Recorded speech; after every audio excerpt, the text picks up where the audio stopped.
Hi hello അസ്സലാമു അലൈക്കും welcome back to my YouTube channel. ഇന്ന് തലശ്ശേരി സ്പെഷ്യൽ ആയിട്ടുള്ള ബന്ന് നിറച്ചതിൻ്റെ റെസിപ്പി ആയിട്ടാണ് വന്നത്. ഇത് പണ്ട് തൊട്ടിട്ടേ നോമ്പ് തുറക്കുണ്ടാവുന്ന ഒരു സ്പെഷ്യൽ ആയിട്ടാണ് കേട്ടോ. ആദ്യം നമ്മളൊരു പാന് വെച്ച് അതിലേക്ക് കുറച്ച് ഓയിൽ ഒഴിച്ച് ഉള്ളിയിട്ട് ആവശ്യത്തിന് ഉപ്പും ഇട്ട് നമ്മൾ നല്ലോണം ഒന്ന് വഴറ്റിയെടുക്കണം.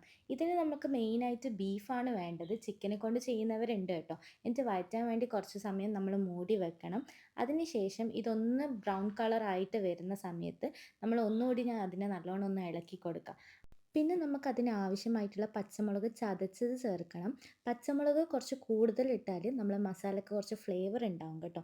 കാരണം വേറെ നമ്മൾ മുളക് പൊടി അങ്ങനെയൊന്നും ഇടുന്നില്ല. അതിനുശേഷം ഇഞ്ചി വെളുത്തുള്ളി പേസ്റ്റും കൂടി ഇട്ട് ഒന്ന് നല്ലോണം ഒന്ന് വഴറ്റി കൊടുക്കണം. ഇതാണ് മെയിനായിട്ട് ഇതിന് യൂസ് ചെയ്യുന്നത്. നോർമൽ മസാല ഉണ്ടാക്കുന്നത് പോലെ തന്നെയാണ് ഇത് ഉണ്ടാക്കേണ്ടത് കേട്ടോ. ഇന്നത്തെ ഈ റെസിപ്പി ഉണ്ടാക്കുന്നത് ഉമ്മയാണ്. ഉമ്മാൻ്റെ റെസിപ്പിയാണിത്. ബന്ന് കണ്ടപ്പം ബന്ന് നിറച്ചയാക്കാന്ന് പറഞ്ഞു.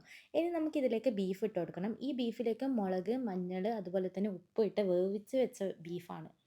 അതിനെ നല്ലോണം ഈ ഉള്ളിലിട്ടിട്ട് നമ്മൾ മിക്സ് ചെയ്ത് കൊടുക്കുക. പിന്നെ നമ്മൾ ഇതിലേക്ക് ചേർക്കുന്നത് ഗരം മസാലപ്പൊടിയാണ്. ഗരം മസാലപ്പൊടി, ബീഫ് മസാലപ്പൊടി, അതുപോലെ തന്നെ കുരുമുളക് പൊടി. ഈ 3 പൊടികളാണ് നമ്മൾ മെയിനായിട്ട് ഇതിലേക്ക് ചേർക്കുന്നത്. ഇതിൻ്റെ മെഷർമെൻറ്റും കാര്യങ്ങളൊക്കെ ഞാൻ ഡിസ്ക്രിപ്ഷനിൽ കൊടുക്കാം. ഒന്നത് ചെക്ക് ചെയ്ത് നോക്കുക കേട്ടോ.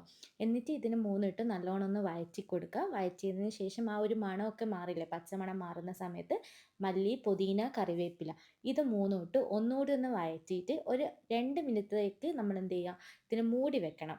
അങ്ങനെ നമ്മുടെ ബന്ന് നിറച്ചതിൻ്റെ മസാല ഇവിടെ സെറ്റായിട്ടുണ്ട്.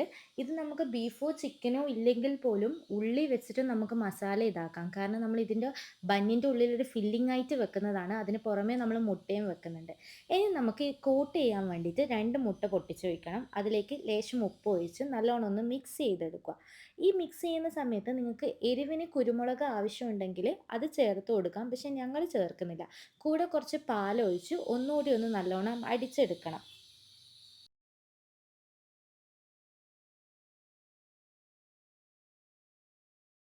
ഓൾമോസ്റ്റ് നമ്മൾ പരിപാടി ഇവിടെ സെറ്റായിട്ടുണ്ട്.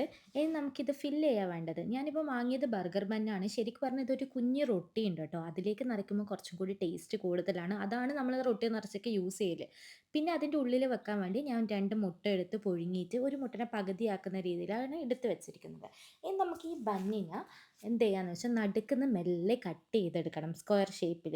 എന്നിട്ട് അതിൻ്റെ ഉള്ളിൽ നമ്മൾ വിരൽ വെച്ച് നല്ലോണം ഒരു സ്പേസ് ഉണ്ടാക്കിയെടുക്കണം. എന്നാൽ മാത്രമല്ലേ നമുക്ക് ഈ മസാലയെല്ലാം ഉള്ളിൽ വെക്കാൻ പറ്റും.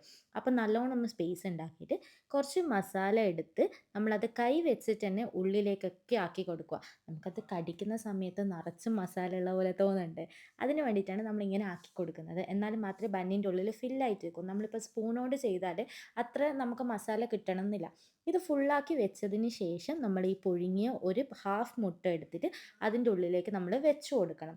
എന്നിട്ട് അതിനെ നല്ലോണം ഒന്ന് പ്രസ് ചെയ്ത് ഉള്ളിലേക്കാക്കിയിട്ട് ഇതിൻ്റെ മേലേലേക്ക് നമ്മൾ വീണ്ടും കുറച്ച് മസാല ചേർത്ത് കൊടുക്കും. എന്നിട്ട് അതിൻ്റെ മേലിൽ വെച്ച് ഒന്ന് പ്രസ് ചെയ്ത് നോക്കും. ഇത് ചെയ്യുന്ന സമയത്ത് നമ്മൾ നല്ലോണം സൂക്ഷിക്കണം. നമ്മൾ മുന്നിൽ നിന്ന് പ്രസ് ചെയ്യുമ്പം ബാക്കിൽ പോയിട്ട് അത് പൊട്ടാനുള്ള ചാൻസും ഉണ്ട്. ഇനി നമ്മൾ ആദ്യം മുറിച്ച് വെച്ച ആ ഒരു കുഞ്ഞ് പീസ് ഉണ്ടായിരുന്നില്ലേ ബന്നിൻ്റെ, അതെടുത്തൊന്ന് മുട്ടയിൽ ഡിപ്പ് ചെയ്തിട്ട് ഇതിൻ്റെ മേലേൽ വെച്ചൊന്ന് പ്രസ് ചെയ്യണം. എന്നിട്ട് നമ്മൾ ഈ മുട്ട വെച്ചിട്ട് ഫുള്ള് നമ്മൾ കോട്ട് ചെയ്തെടുക്കണം. കോട്ട് ചെയ്യുന്ന വീഡിയോ എൻ്റെ അടുത്ത് മിസ്സായിപ്പോയി. മുട്ടയിൽ നമ്മൾ എല്ലാവരും നല്ലോണം ഒന്ന് ഡിപ്പ് ചെയ്യണം കേട്ടോ. അപ്പോൾ സോഫ്റ്റ്നെസ് വരും. ഇനി ഒരു പാൻ വെച്ച് അതിലേക്ക് കുറച്ചൊന്ന് ഗീ ഒഴിച്ച് നമുക്കൊന്ന് എല്ലാവരും ഒന്ന് സ്പ്രെഡ് ചെയ്ത് കൊടുക്കാം. എന്നിട്ട് നമ്മൾ ഈ കോട്ട് ചെയ്ത് വെച്ചത് ബന്നിനെ എടുത്തിട്ട് നമുക്ക് എന്ത് ചെയ്യാം, ഈ പാനിൽ വെച്ചിട്ട് ഒന്ന് തിരിച്ചും മറിച്ചും അതിനൊന്ന് നമ്മൾ ഈ പുറത്ത് കോട്ട് ചെയ്ത് വെച്ച മുട്ടയില്ലേ, അതിനൊന്ന് വേവുന്നത് വരെ നമ്മൾ തിരിച്ചും മറിച്ചും നല്ലോണം ഇട്ട് കൊടുക്കാം. ഫസ്റ്റ് ഇട്ടതിന് ശേഷം നമ്മളൊന്ന് പ്രസ് ചെയ്ത് കൊടുക്കണം. കാരണം നമ്മൾ അടിയിൽ ആ ഒരു കട്ട് ചെയ്ത് വെച്ച പാട്ടില്ലേ അത് വെച്ചിട്ടുണ്ടായിരുന്നില്ലേ, അപ്പോൾ അതൊന്ന് പ്രസ്സായിട്ട് കിട്ടാൻ വേണ്ടി നമ്മളൊന്ന് ഫസ്റ്റ് ഇട്ടതിന് ശേഷം ഒന്ന് അമർത്തി ഇതാക്കുക. ഇനി നമ്മളിതൊന്ന് വെന്ത് കഴിഞ്ഞ് എടുത്ത് മാറ്റി വെച്ചാൽ മതി. നമ്മളെ ബ്രെഡ് നിറച്ച് ഇവിടെ റെഡി ആയിട്ടുണ്ട്. ഇതൊരെണ്ണം തിന്നാൽ മതി വയറ് നിറയാൻ വേണ്ടി. അപ്പം നിങ്ങൾ ഇന്ന് തന്നെ ഒന്ന് ട്രൈ ചെയ്ത് നോക്കിയിട്ട് ഫീഡ്ബാക്ക് അറിയിക്കണം. വീഡിയോ ഇഷ്ടമായിനെങ്കിൽ ലൈക്ക് ചെയ്യുക, ഷെയർ ചെയ്യുക, സബ്സ്ക്രൈബ് ചെയ്യുക. ബായ്.